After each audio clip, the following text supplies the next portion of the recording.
707 특수무단장 김현태 대령입니다. 먼저 국민 여러분께 뜨거운 마음으로 깊이 사죄드립니다.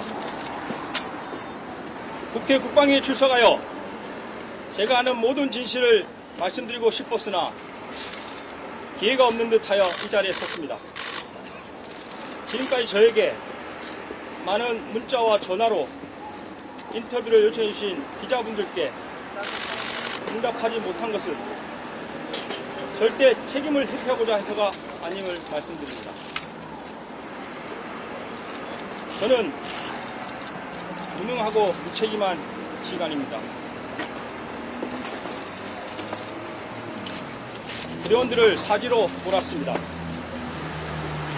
전투에서 이런 무능한 명령을 내렸다면 저는 사망했을 것입니다. 지금 부대원들이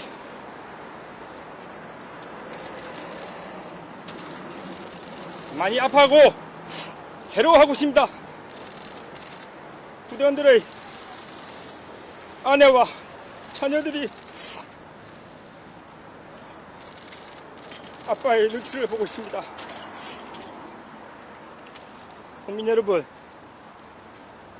707 부대원들은 모두 피해자입니다. 전 김영현 국방장관에게 이용당한 가장 안타까운 피해자입니다. 부대원들은 죄가 없습니다. 죄가 있다면 무능한 지휘관의 지시를 따른 죄뿐입니다. 국민 여러분, 꼭 부대원들을 용서해 주십시오. 707 부대원들이 행한 모든 잘못은 지휘관인 제가 모두 지고 가겠습니다. 어떠한 법적인 책임이 따르더라도 모두 제가 책임지겠습니다. 민주주의, 법치주의 국가의 군인으로서 잘못에 대한 모든 책임을 다하고 스스로 죄를 물어 사랑하는 군을 떠날 것입니다. 꼭 그렇게 되도록 국민 여러분께서 도와주십시오. 부대원들에게 국회의사당으로 출동하라고 지시한 것이 접니다. 국회의사당에 난입한 197명의 현장 지휘관도 저입니다. 헬기를 타고 가장 먼저 국회에 도착한 것도 저이고 건물을 봉쇄하라고 지시한 것도 저입니다. 후문과 정문에서 몸싸움을 지시한 것도 저이고 창문을 깨고 건물 안으로 들어가라고 지시한 것도 저입니다. 건물 내에서 2차례에 걸쳐 진입 시도를 지시한 것도 저입니다. 이처럼 모든 책임은 저에게 있습니다. 다시 한번 간곡히 부탁드립니다. 부대원들은 이용당한 피해자입니다. 오직 국가와 국민을 위해 청춘을 바치고 있는 대한민국과 군과 평안을 사랑하는 여러분들의 아들과 딸입니다. 미워하십시오. 많이 원망하십시오. 하지만 절대 707 부대와 부대원들을 버리지 말아 주십시오.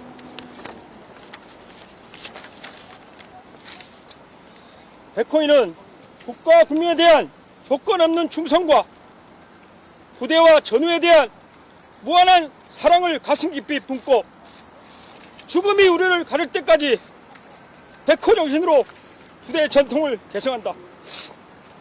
하나, 나는 부대 임무에 최우선을 두고 행동하겠다.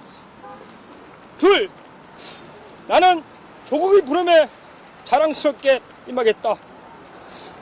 셋, 나는 부대 명예를 실추시키지 않겠다. 나는 전우와 참다운 인간관계를 유지하겠다. 5. 나는 부모님의 끝없는 사랑을 잊지 않는다. 국민 여러분, 제발 제가 모든 죄를 짊어질 수 있도록 허락해 주십시오. 단 한 사람의 부대원도 다치지 않도록 꼭 지켜주십시오. 그들 모두가 소중한 대한민국의 아들과 딸임을 꼭 기억해 주십시오. 이 어떠한 질문도 성실히 답변드리겠습니다. 다시 한번 국민 여러분께 큰 아픔을 드려 죄송합니다. 감사합니다. 관련 자료는 남기겠습니다. 책임을 구체적으로 어떻게 진다는 거죠? 법적 책임을 진다는 뜻이었고, 제가 어떤 처벌이 내려질지는 잘 모르겠습니다. 하지만 군에서도 나름 규정이라는 것이 있고, 그리고 이제 법으로도 법이 있기 때문에 거기에 대한 책임 말씀드린 거고, 사실 계엄이라는 것을 TV로 보고 나서 직후에 사령관으로부터 전화를 받고 국회로 출동해라고 했을 때, 저 역시 계엄에 대한 지식이 없었습니다. 계엄 상황에서 국회 활동이 보장되어야 된다는 그런 것도 잘 몰랐고, 저는 현장에서 저를 제지하는 많은 관계자분들께 저는 계엄사령부의 지시를 받고 왔습니다.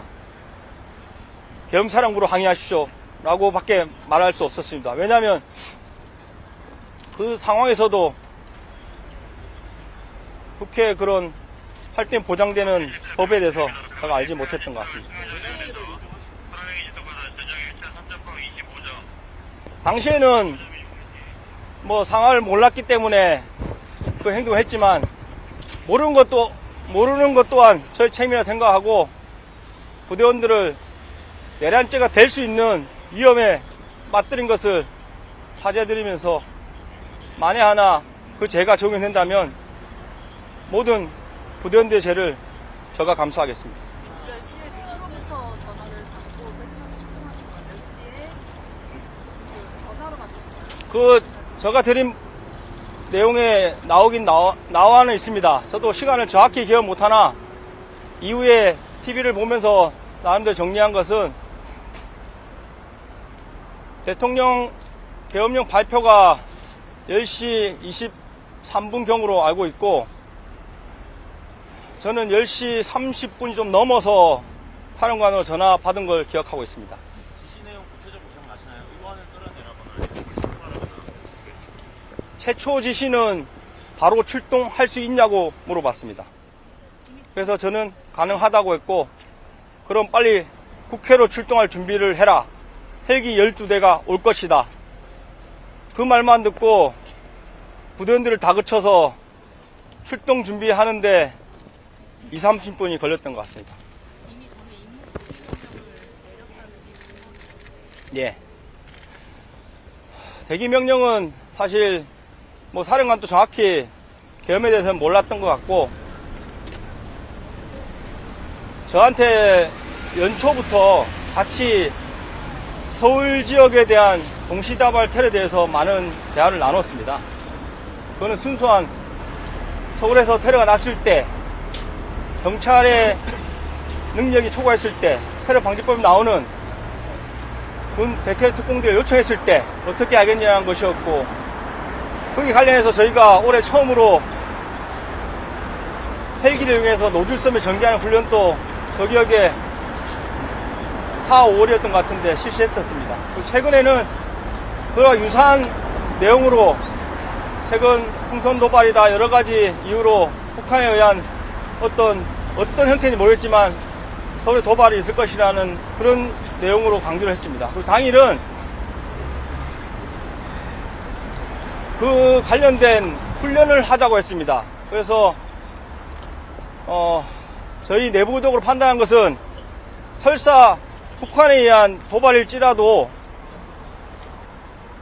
저희가 국방부 대테러 훈련상에 민간인을 대상으로 군이 총기를 사용한 것은 엄격히 금지되어 있습니다. 그러다 보니까 어제 그 당시 훈련 준비 내용은 비살상 무기를 사용한 무력 진압 작전이었습니다. 그래서 낮에 이미 부대원들은 훈련에 관련된 군장 검사를 마쳤고, 휴대하는 무기는 개인별 테이저건 한정과 그리고 공포탄 휴대 장착은 아니었습니다. 그리고 제가 필요한 방패라든지 인원을 포박할 수도 있으니 케이블타이 이런 것들을 원래 휴대하는 거지만 잘 챙기라고 다시 한번 강조했었습니다. 그리고 뉴스를 보면서 뭐 저격총이다 이런 이야기들이 많이 있는데 그 부분 제가 꼭 해명을 드리겠습니다. 저희 부대원들은 평시에도 비상 대기를 하고 있고, 비상이 걸리면 본인들의 고유한 총기와 장비를 착용하고 나가게 되어 있습니다. 사실 출동하는 과정에서 제가 권총은 빼는 게 어떻겠냐는 말도 했습니다. 왜냐하면 어차피 실탄을 쓸 건 아닌데 괜히 들고 가다가 흘리거나 분실할 것 같은 우려가 순간 들었습니다. 그런데 부대원들이 아니라고 했습니다. 그럴 일 없다고 했고, 부대원들은 그 짧은 순간에 본능적으로 평시 본인들이 가져가는 총과 복장을 입고 거기에 관련된 개인별로 백팩 같은 백이 있습니다. 그걸 메고 출동을 했습니다. 그리고 현장에 가서는 그 장비들은 한 곳에 모아두고 실제 정문에서 몸싸움을 할 때는 개인이 휴대한 총기 2종, 권총과 본인의 총, 그리고 복장만 착용하고 이동했었습니다. 그리고 저격수도 자기가 저격수이기 때문에 저격총을 가져가는 것이지, 저희가 가져가는 통합 보관된 탄통 안에도 저격수 탄은 없습니다. 거기는 제가 헬기별로 한 통씩 실탄은 통합 보관해서 별도로 관리하도록 했는데, 거기에는 개인별로 5.56mm 10발, 9mm 10발을 지급할 수 있도록 헬기별 8명 기준 그렇게만 들어있습니다. 나머지 탄은 없고, 사진에서 보시는 나무 박스화된 통이 있는데 거기는 저희가 가용한 다른 것들이 있었습니다. 예를 들면 공포탄 하고, 그리고 연습용 수류탄이라고 해서 그게 많지는 않았던 것 같고 한 30여 발 박스화해서 들어있던 걸 기억합니다. 통합보관을 결정하시는 게 기준이라는 말씀. 아닙니다. 최초 훈련 계획 자체가 통합보관이었습니다. 이게 도착하신 다음에 그다음 그런 누구의 지휘를 받으셨어요? 무슨 말씀? 국정사령관한테 받은 거예요? 그렇습니다. 전화로 지시받았고, 그리고 현장에서 지시를 받을 때 비원을 체포하라는 지시를 받으셨어요? 그 부분은 저도 해명 아닌 설명을 드리면, 처음에 국회로 가라는 지시를 받고 인원들을 모으고 나서 30여 분 만에 저희 부대원들은 헬리패드로 이동을 완료했습니다. 근데 헬기는 아직 오지 않고 있었습니다. 그래서 그 짧은 순간 저는 사실 국회가 어떻게 생긴지 몰라서 처음 지시받은 게 국회로 가라. 국회로 가서 국회의사당과 회관으로 들었는데 국회의원 회관 뭐 이런 얘기를 들었습니다. 그 2개 건물을 봉쇄하라고 지시를 받았습니다. 그리고 체육관 운동장 같은 게 있는데 거기로 헬기가 내릴 것이다. 거기까지만 얘기 듣고 제가 인원이 다 모인 상태에서 팀앱을 켜가지고 어떻게 생겼는지 구도를 확인하면서 운동장이 뒤편에 있고 가운데 의사당이 있고 그리고 해관으로 보이는 다른 큰 건물이 옆에 있는 것을 인지했습니다. 그래서 저희가 다 모인 시간이 헬리패드에 모인 시간이 11시 어간으로 기억하는데 그 시간에 제가 팀앱을 캡처해서 노트펜으로 건물을 표시를 했습니다. 그래서 회관은 3지역대가 가라, 본청은 1지역대, 7지역대, 9지역대가 가자, 그렇게 했습니다. 그리고 처음 헬기가 6대가 먼저 왔습니다. 저희 사령부에는 헬기가 6대밖에 못 되기 때문에 6대가 먼저 오고 10분 후에 6대가 오는 걸로 최종 확인했고, 그래서 첫 6대에서 3대의 첫 번째 비행기에 제가 탔고, 제가 탄 1지역대가 국회의사당, 그리고 나머지 3, 4, 5개 탄 3지역대가 배관으로 가라고 지시했습니다. 근데 제가 내려보니까 국회의사당이 너무 크고 저희가 헬기별 8명인데 24명이서 의사당 문을 잠그거나 할 수 있는 그런 게 아닌 것 같았습니다. 그래서 전원다, 두 번째로 오는 인원까지 해서 총 96명으로 저는 출발을 했는데 전원다 의사당으로 모이라고 추가 지시를 했습니다. 박동진 사령관이 장관으로부터 인원을 끌어내라 이런 지시를 받았다고 했는데 네. 그 내용이 있나요? 지금 뉴스에 좀 내용을 좀 확인했고, 제가 정확히 말씀드리면 제가 사령관으로 첫 전화를 받고 끝날 때까지 30통 이상의 전화를 받았습니다. 그 말은 다른 여단장들까지 해서 사령관은 그 1시간 반 동안 100통 이상의 전화를 했다는 뜻입니다. 즉 제가 확인한 바로는 지휘통제실에서 전 국방부 장관이 계속 전화를 하고 있었고, 그 전화를 들은 것을 그대로 지휘통제에서 전달하기 급급했습니다.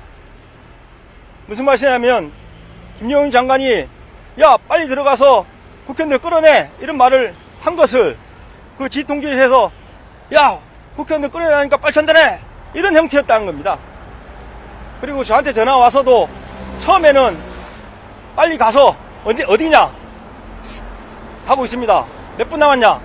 도착 5분 전입니다. 도착했냐? 도착했습니다. 어디쯤이냐? 후문 쪽으로 이동하고 있습니다. 저는 사실 1, 2분 간격으로 전화를 받았기 때문에 계속 얘기를 했고, 어느 정도 시간이 경과했을 때 저한테도 야 국회의원들 끌어내는데 가능하겠냐? 이렇게 물어봤었습니다. 근데 현장에서 도착해서 제가 진입도 불가능합니다 라고 말씀드렸을 때 그래 알겠다 그러면 무리하지 마라 이렇게 얘기했고, 다른 것도 마찬가지입니다.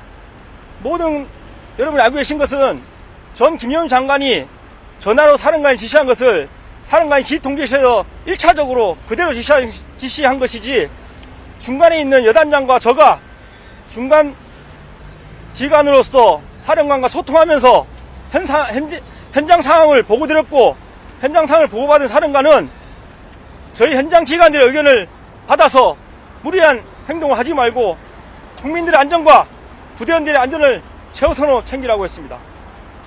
제가 말씀드린 게 팩트입니다. 그 정치인 끌어내리는 거랑 체포를 하라는 거랑은 다른 뜻이잖아요. 저희는 체포에 대한 내용은 없습니다.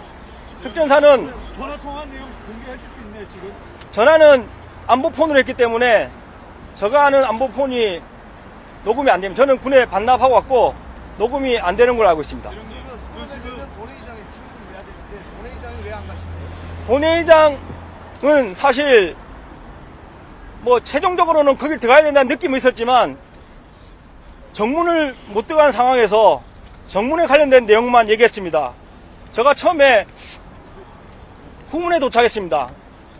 한 10명 정도가 있었고 저희도 최초 도착 인원 24명이었기 때문에 제가 후문에 가서 빨리 문을 잠그자 케이블 타이 준비해라 하고 접근했는데 경비로 보이시는 분들하고 이제 몸싸움이 붙었고, 첫 번째 문은 유리문이 자동문이라 이건 잠글 수 없다는 생각이 들었습니다. 안쪽에 열고 닫는 유리문이 있었는데 자연스럽게 그분들이 저희를 못 들어가기 위해서 문을 잠그고 안쪽에 바리케이트를 설치했습니다. 그래서 저는 속으로 그래 이건 자동으로 차단이 됐구나, 몇 명만 안고 정면을 이동하자 이동했습니다. 근데 정면에 도착한 순간 수백 명으로 보이는 기자분들과 관계자분들의 운집해 있는 모습을 보고 진입이 어렵겠구나 이런 생각이 들었지만 한번 해보자. 그래서 벽을 타고 들어가서 출입문 쪽으로 해서 일렬로 이렇게 막아보자. 할 수 있겠냐? 부대원들이 해보겠습니다 해서 개인 가방을 다 내리고 반드시 본인이 휴대해야 되는 품목만 그대로 챙긴 채 진입을 시도했습니다. 근데 전혀 안 되는 역부족이어서 모든 병력을 다 그쪽으로 직결시켜서 했지만 그래도 결국 안 됐습니다. 정문에서 최선을 다했으나 할 수 있는 게 없어서 제가 사령관께 진입이 불가능하다고 말씀드렸습니다. 그리고 큰 마찰이 있을 수 있고 부대원들도 지금 힘들어하고 통제가 어렵다고 이야기했습니다. 그래서 사령관도 동의했고 병력을 최대한 뒤로 뺐습니다. 빼고 제가 안전하게 들어가서 안쪽에서 정문을 차단하는 방법을 해보자. 다른 출입문이나 열려있는 창문을 확인해라. 급하게 지시했는데 부대원들이 모든 문을 열어봤지만 다 잠겨 있었습니다. 하나씩 열면서 우측 측면까지 이동을 했는데 모든 것이 잠겨 있어서 제가 급한 마음에 그러면 안 되겠다, 창문을 깨봐라 지시했습니다. 근데 생각보다 유리문이 잘 안 깨졌습니다. 필름으로 된 약간 강화 유리 같은 느낌이었고 망치를 썼는데도 제대로 안 깨졌고 높이도 있었습니다. 그 깨는 시간이 30초 이상 소요된 것으로 생각되고 그 소리에 관계자분들이 몰려와서 저희를 저지했습니다. 그래서 최종 14, 15명이 넘어간 것을 기억하고 저가 10번째 정도로 넘어갔습니다. 예.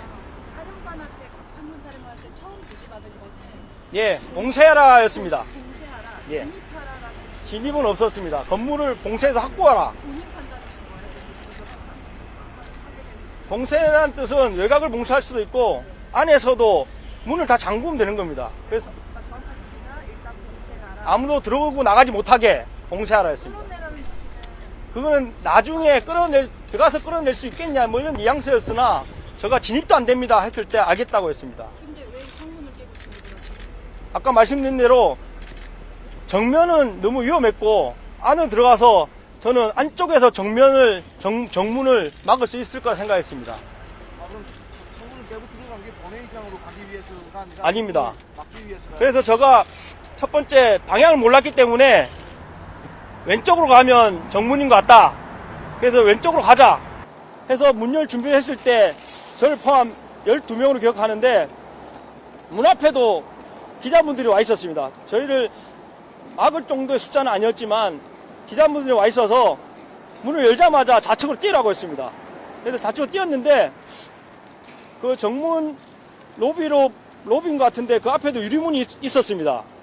유리문이 있고 안쪽에 바리케이트처럼 뭐 의자를 쌓아두고 계셔가지고 저희 숫자가 얼마 안 되지만 야 문을 좀 따봐라 했더니 부대원이 잠긴 문을 이렇게 개방을 했습니다. 유리문을 열고 밀고 들어가려고 하는 찰나에 상대편에서 누군가가 소화기를 뿌리고 해서 제가 이건 아닌 것 같아 해서 야 뒤로 물러라 철수해라 이렇게 했습니다. 혹시 윤 대통령한테 직접 전화 받으신 거 있어요?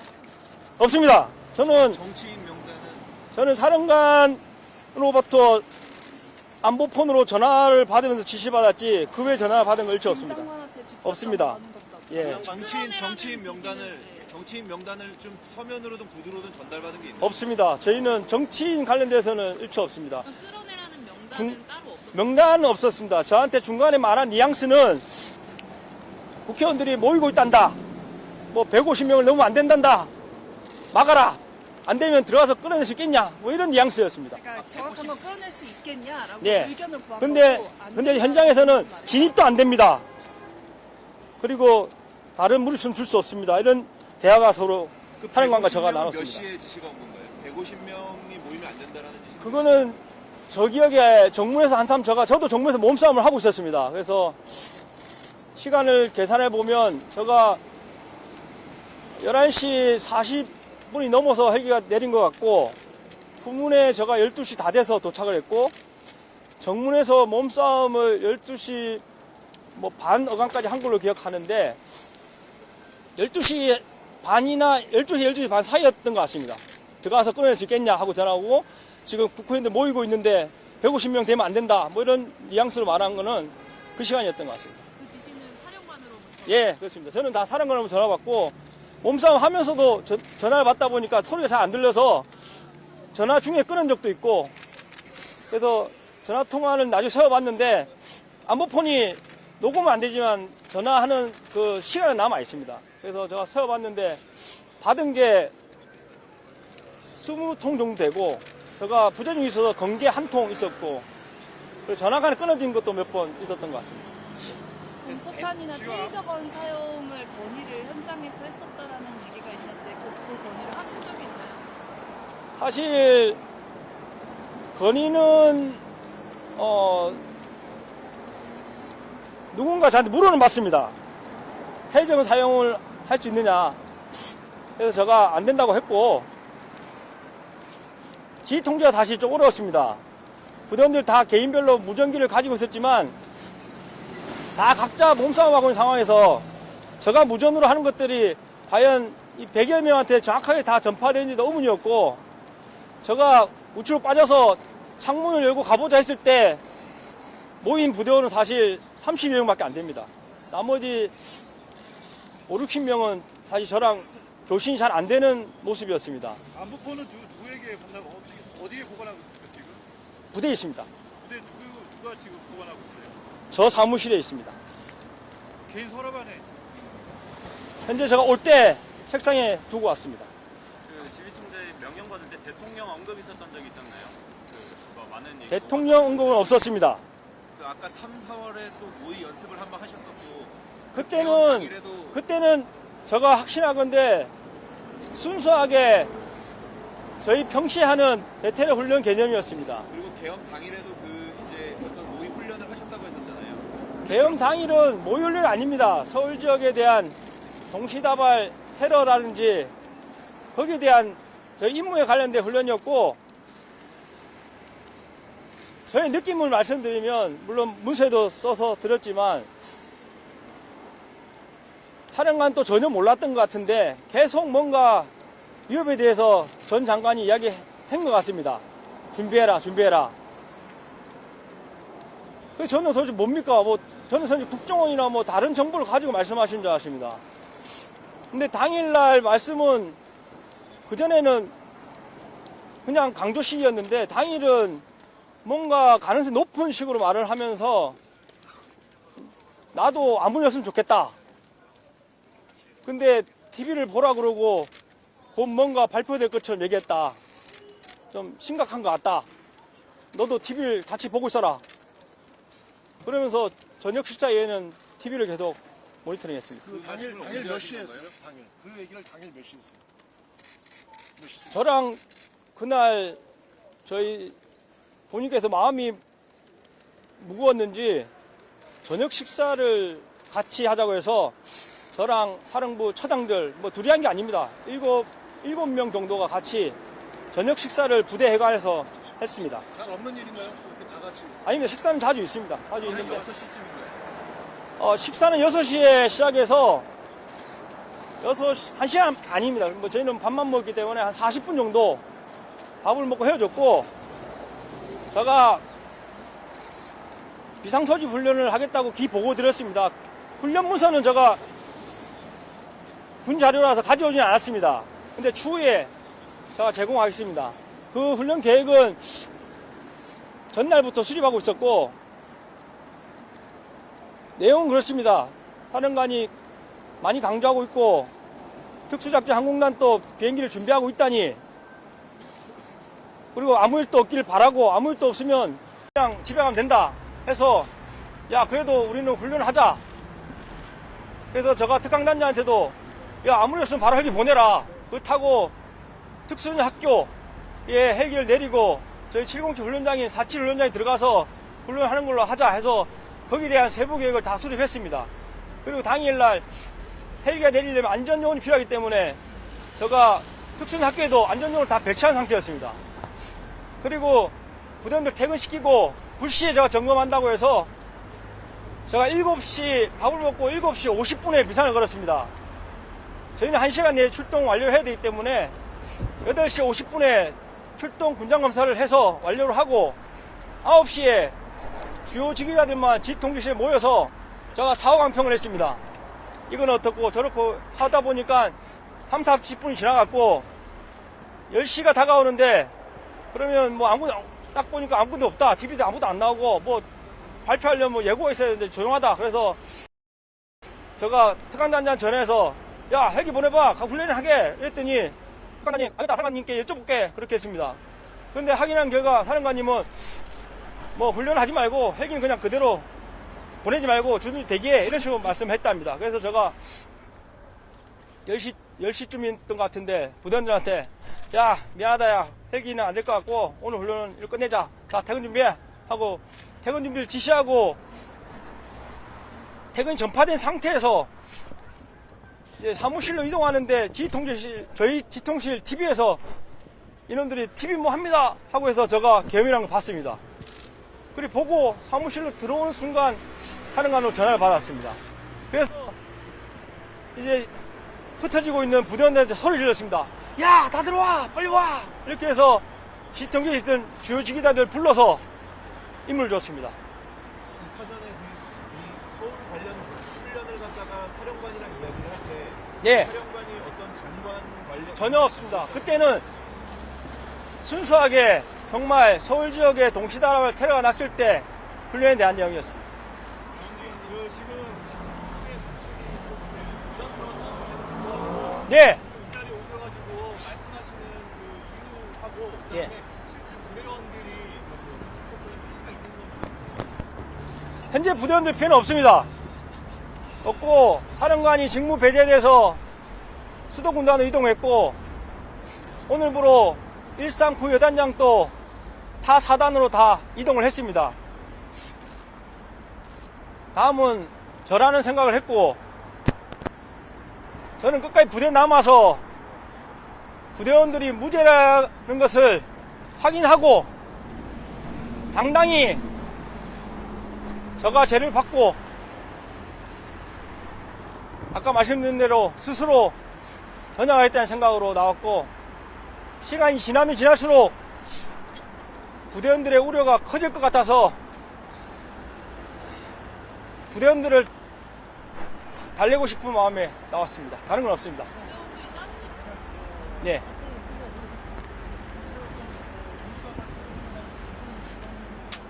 (3일) 훈련은 훈련 계획은 제가 전날부터 지시해서 저희 내부적으로 작성을 했고 문서는 나중에 필요하면 공유 드리겠습니다. 예? 아닙니다. 예.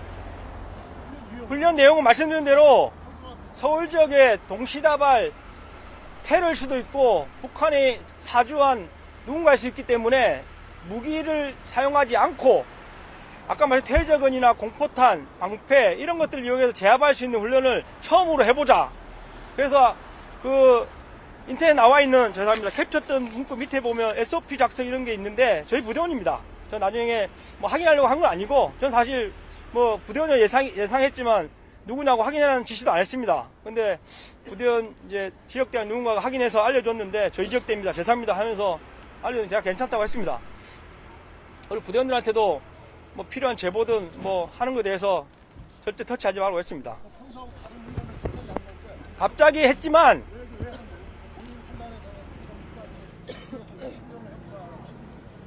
아까 말씀드린 대로 사령관이 계속 강조를 했고 그 시간이 갈수록 강조하는 강도가 높았습니다. 그래서 훈련을 하기로 한 겁니다.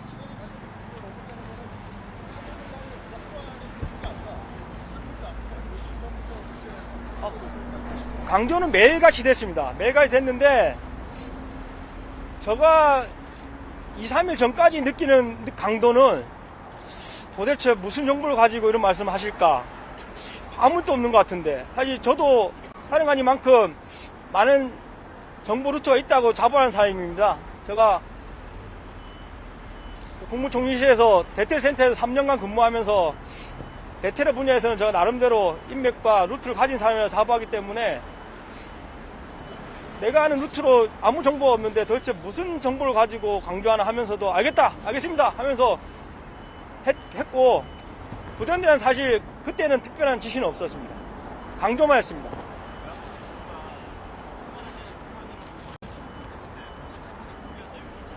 아니, 출발할 때부터 북한이란 말은 없었습니다. 제가 그 기사까지 모르겠는데 북한이란 말은 전혀 없었습니다. 빨리 가서 국회를 봉쇄하고 확보를 하고 있습니다.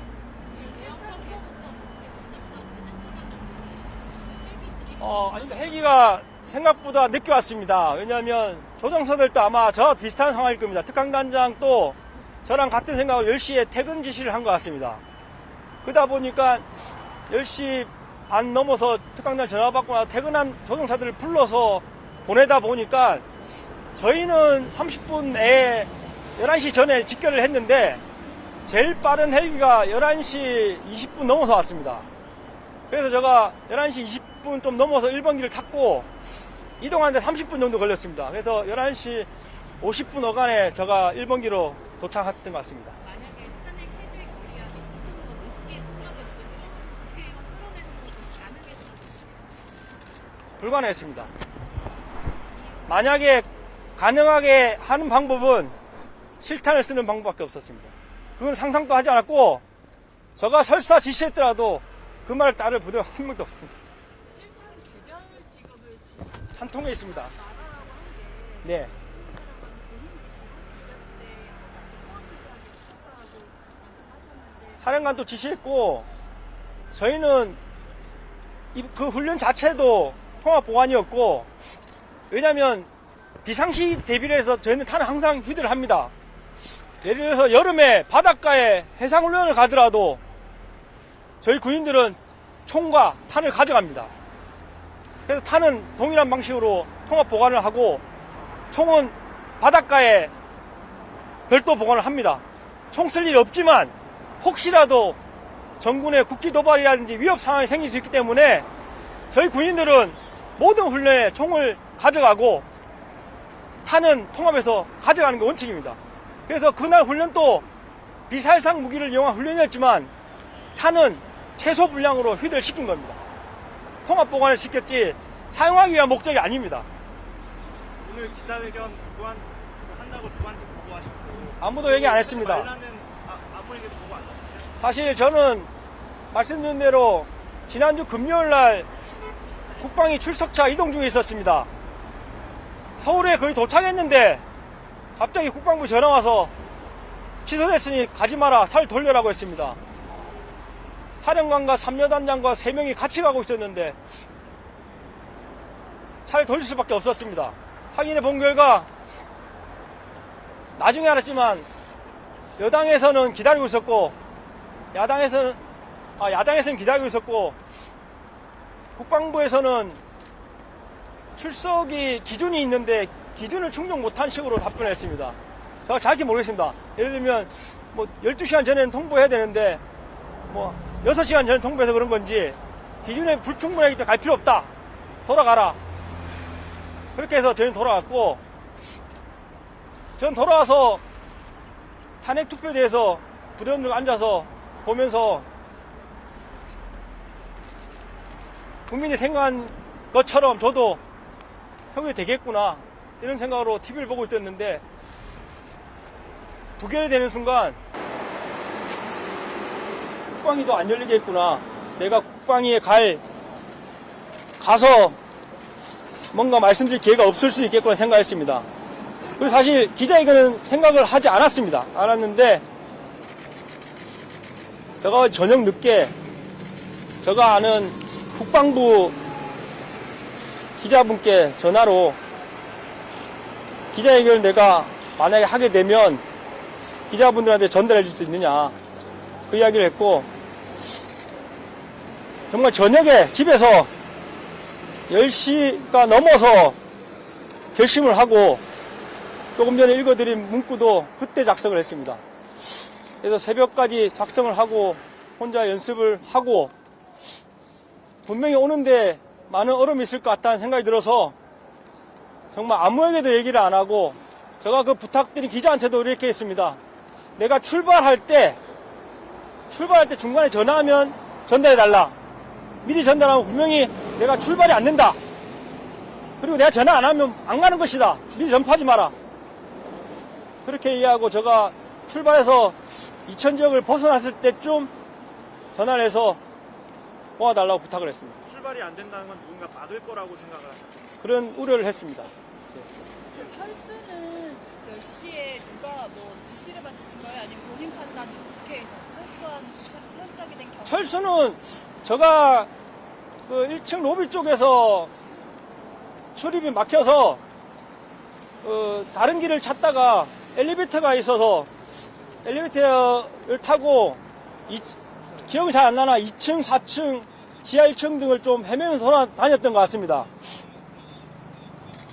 그런 상황에서 4층이었던 것 같은데, 거기서도 다시 한번 유리문에서 몸싸움이 있었습니다. 문을 열 수는 없었는데 유리문에서 바깥쪽 저쪽으로 있던 분하고 몸싸움을 하는 와중이었고, 거기서도 소화기였는지 모르겠지만 다시 한번 이렇게 소화기 공격을 받고 부대원들을 뒤로 물렸습니다. 아마 TV에서 나온 영상인데, 물리고 나서 정정근거하고 있는 그런 사람의 상대편 쪽에서 방금 가결됐다, 너희 가면 된다, 이런 식으로 다시 한번 이야기할 때, 아, 지금 하면 안 되는구나 하고 사령관께 전해서 지금 가결됐고 뭐 그만둬야 되는 것 같습니다 하니까, 사령관이 그래 철수시켜라 이렇게 얘기해서 철수했습니다. 사령관 지시를 받고 네. 철수했다. 지금 근무지 이탈 그 상태죠? 예? 지금 부대장님 근무지 이탈 상태죠? 지금? 잘 못 들었습니다. 근무지 이탈 상태이신데도 나와서 저 말씀입니까? 네, 8시 반 기준으로 근무지 이탈 상태입니다. 저기 일부 계엄군, 현장 계엄군들 증언을 보면 그 지휘를 받았지만 좀 본인들이 이제 소극적으로 작전을 했다, 뭐 이런 그렇습니다. 약간 노무권했다 이런 증언이 있는데, 제가 말씀, 현장 지휘관 입장에서 봤을 때 예. 본인이 지시를 했을 때 그 부대원들이 좀 약간 소극적이라든가 이런 느낌을 받으셨어요, 현장에서? 저희 부대원들은 제가 지시를 안 했더라도 다 그렇게 했을 것이고, 제가 작전하면서도 주변에 저희 부대원들이 우리가 여기서 지금 뭐 하는 짓이냐 하고 자괴감 섞인 말로 저희끼리 나눈 대화도 많이 들었습니다. 본인도 자괴감을 느끼셨어요? 그렇습니다. 저는 사실 죄송한 말씀이지만 당시에는 자괴감을 느낄 찰나도 없었습니다. 전화는 1분 간격으로 1, 2분 간격으로 계속 오고 있었고, 뭔가 해야 되고 뭔가 지시를 해야 되는 상황에서 저는 그런 걸 느낄 겨를이 없었던 것 같습니다. 그러면 그것만 반대를 타주세요. 그러니까 위에서 지시를 받아서 한 것과 내가 지시를 한 거를 좀 본인 생각하시기에 관례를 타주시면, 예를 들어서 국회의원이 끌어내라는 지시를 내가 명확하게 받았다. 제가 다시 한번 말씀드리지만, 제가 아는 지금 현재 범위에서 사령관과 그 이하 모든 사람들은 전 김영현 국방장관한테 이용당한 겁니다. 어느 정도 먼저 조짐에 대한 정보를 받았을지언정 모두가 계엄 선포를 생각도 못했고 상상도 못했습니다. 그리고 계엄이란 말이 떨어진 순간 아시겠지만 저도 경험하지 못한 겁니다. 계엄이란 말에 시키는 게 빨리 해야 된다는 몸이 움직이고 있었습니다. 다른 건 전혀 고려할 틈이 없었습니다. 장관님, 아까 진입을 한 게 봉쇄를 더 효율적이고 더 완벽하게 하기 위해서 진입을 했다고 그렇습니다. 얘기하는데, 제가 그런데 예, 나중에 이제 의사당에서 끌어낼 수 있느냐라는 지시를 받았을 때는 그 전에 진입을 하라는 지시가 있었기 때문에 그 지시가 나왔을 텐데 그거 이후에 예. 진입 지시가 있었습니까? 진입 지시라기보다 진입할 수 있냐고 물어봤고 제가 분명 말씀드렸지만 진입이 불가능하다고 얘기했고 제가 의원님 실명을 거론해도 될지 모르겠지만 이 부분을 해명하기 위해서 말씀드리면 제가 안에서 길을 헤매고 있을 때 지하 1층으로 생각되는데 안규백 의원님이 오고 계셨습니다. 의원님은 저를 모르시지만 저는 의원님 알고 있습니다. 그래서 인사를 드릴 수는 없었지만 저희 부대원들한테 아무 지시도 안 했습니다. 그리고 의원님 지나가실 때 몸을 피해서 비켜드렸습니다. 왜냐면 제가 받은 임무는 봉쇄였고 이미 들어온 사람은 들어온 사람이고 말 그대로 들어오고 나가는 걸 막으라는 그런 개념으로 얘기했기 때문에 만약에 제가 국회의원들을 끌어내거나 한 명이라도 잡으라고 했으면 제가 뭔가 안규백 의원님께 뭔가 임무를 줬을 겁니다. 이 부분은 그때 옆에 보좌관 또 몇 분 같이 들어오시는 걸 기억하는데 그런 분들께 확인하시면 될 것 같습니다. 아, 이미 본인은 끌어내라는 지시를 저는 끌어내라는 지시는 없었고 소극적으로 그냥 그렇습니다. 그거를 전달하지 않았다. 예. 한 명이라고 받고 있는 거예요. 그런 지시가 아, 전혀 그런 게 아니었고, 아까 말씀드린 대로, 가결되는 것을 우려했던 것 같습니다. 계속 국회의원들이 늘어나고 있다. 150이 넘으면 안 된다. 들어갈 수 있냐? 이게 핵심이었고, 저는 들어가기 제한됩니다. 들어가기 제한되는데 뭘 끌어내겠습니까? 만약에 제가 들어갔습니다 하면, 뭐, 끌어내봐라 하던 지시가 있었겠지만, 그 단계가 가기 전에 상황 종료됐습니다. 150명 넘으면 안 된다라고 한 게 사령관이 이야기했어요. 사령관 얘기하셨고 김영원 전 장관이 지시한 것 같습니다. 사령관이 그런 거 알 리가 없는 상황이었습니다. 어쨌든 창문을 깨고 들어간 건 본인 예, 지시고 제가 판단이다. 정문에서 진입하는 건 무리수가 있고 부대원들도 약간 격하고 많이 저희 부대원도 많이 맞았습니다. 그래서 흥분하거나 했을 때 다른 우려가 있었기 때문에 정문에 대한 몸싸움을 철수 지시를 하고 무언가를 해야 됐기 때문에 다른 문을 찾는 과정에서 깨고 들어갔습니다. 그러니까 총 707이 197명이라고 아까 말씀하신 거예요?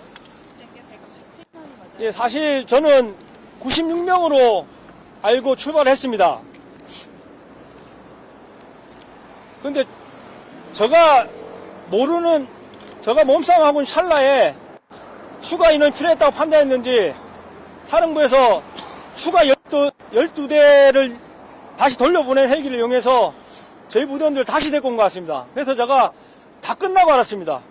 부대원들이 제가 생각한 거에서 한 번 더 와서 총 192명이 왔다고 보고를 했는데 부대에 와서 인원을 다시 파악해보니까 출동병이 197명이었습니다. 단장도 모르는 인원이 추가가 돼 있었다는 말씀이세요? 네.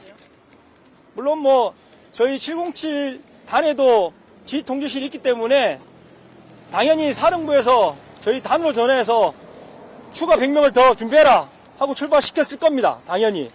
근데 그런 내용들이 저까지 전파될 겨를은 없었습니다. 저는 안보폰으로 사령관과 통화하는 게 너무 급급했고 다른 지휘할 겨를은 별로 없었습니다. 현장에서 방첩사 관계자에 대한 뭐 소통할 그런 방첩사는 저는 전혀 알지 못합니다. 전에도 그렇습니다. 방첩사는 전혀 알지 못합니다. 작전 끝나고 김종현으로부터 연락을 없습니다. 아니면 말을 전해 듣거나 한 것도 없나요? 뭐 이번 작전이 뭐 어땠다? 제가 아는 바는 없습니다. 저는 작전 위에는 별로 관여한 게 없고 사실 부대원들 보기도 제가 미안해서 부대원들한테도 별도 얘기를 하지 않았습니다. 잘 못 들었습니다. 죄송합니다. 장관이 707 이용에 대해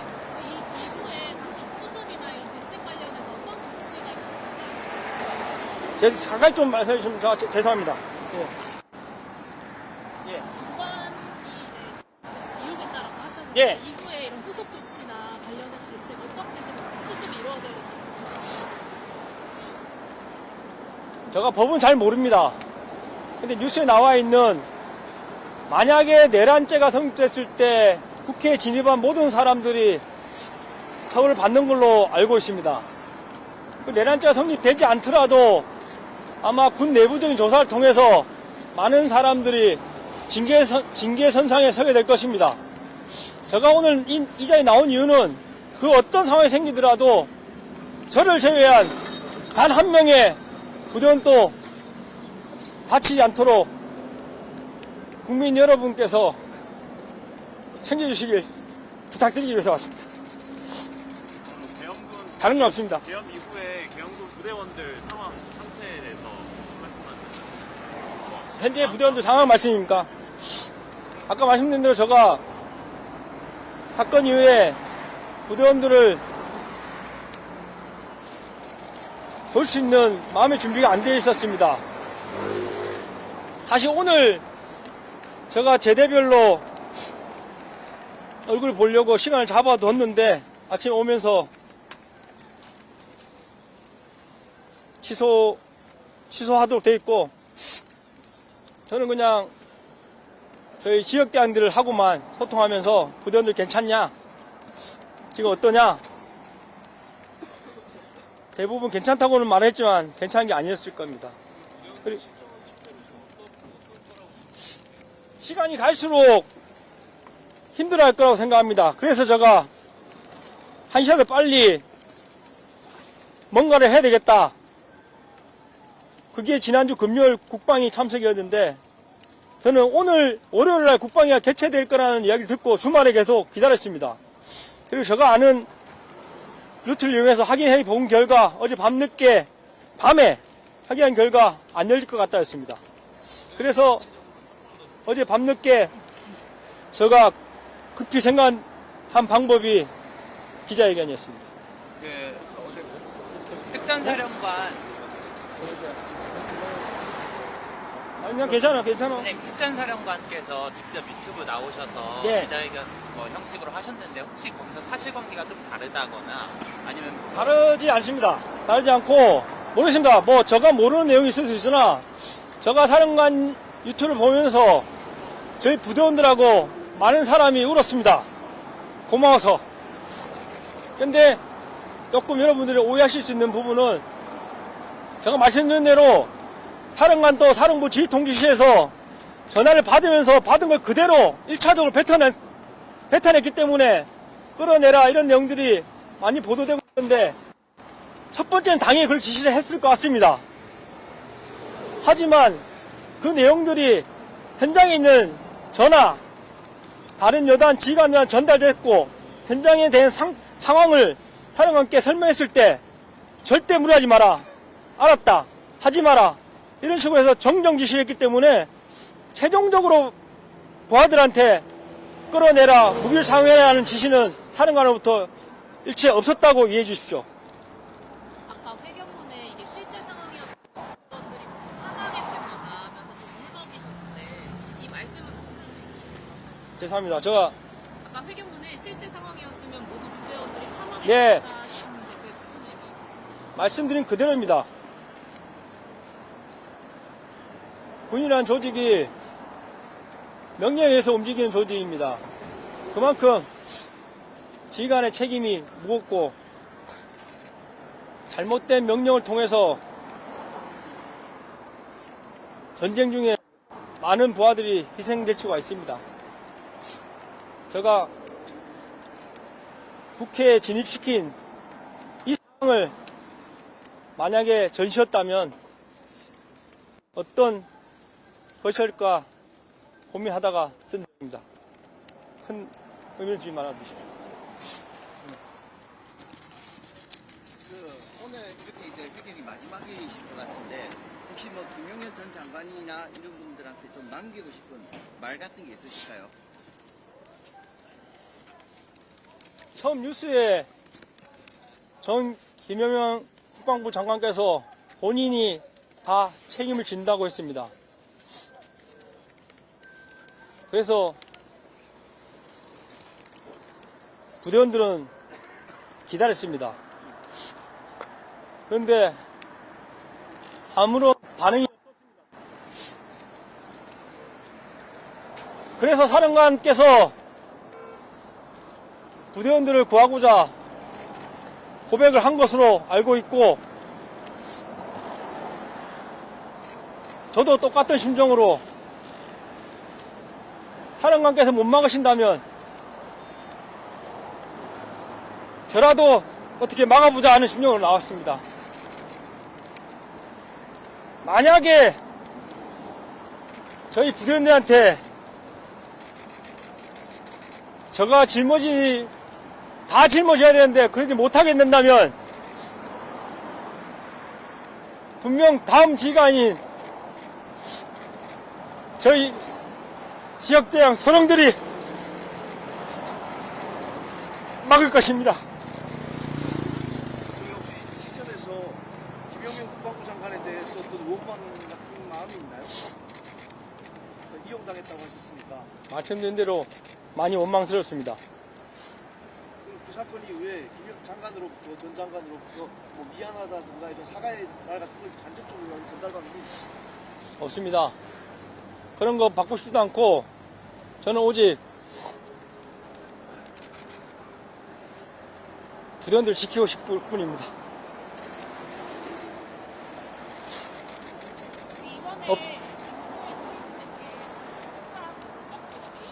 죄송합니다. 제가 아직 귀가 좀 안 좋은 편입니다. 크게. 이번에 투입된 게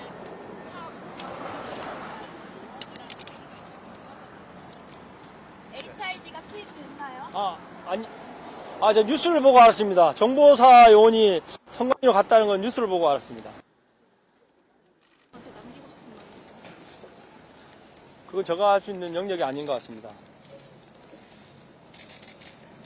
죄송합니다. 지금 전역 의사를 밝히신 건가요? 예. 계획이 어떻게? 전 앞으로 계획이 어떻게 되십니까? 세부 계획은 없습니다. 말씀드린 대로 부대원들의 안전을 확인하고 짊어져야 될 벌이 있다면 저가 받고, 그게 끝나면 전역할 생각입니다. 그 격렬하게 저항하는 시민들 보면서 어떤 느낌이 드십니까? 사실 당시에는 말씀드렸다시피 봉쇄해야 된다는 임무에만 집중했습니다. 저항하시는 것에 대해서 당시에는 깊이 생각 못했습니다. 돌이켜보건대 많이 죄송스럽고, 모 국회의원님께서 보좌관이 크게 다치셨다는데 괜찮으시면 좋겠습니다.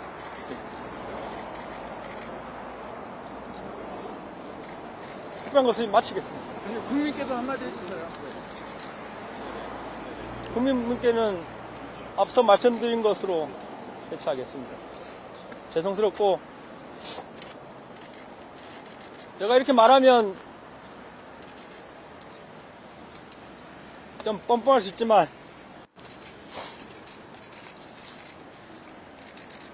시공치 부대가 위태롭고 많은 부대원들이 시공치를 떠나게 된다면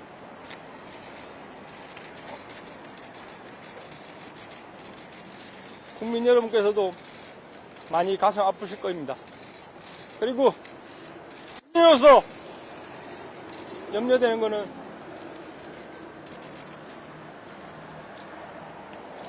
이런 군 분위기로 인해서 우리 군에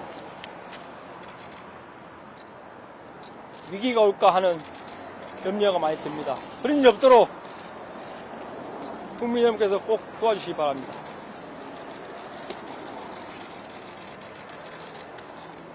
괜찮으시면 이상 마치겠습니다.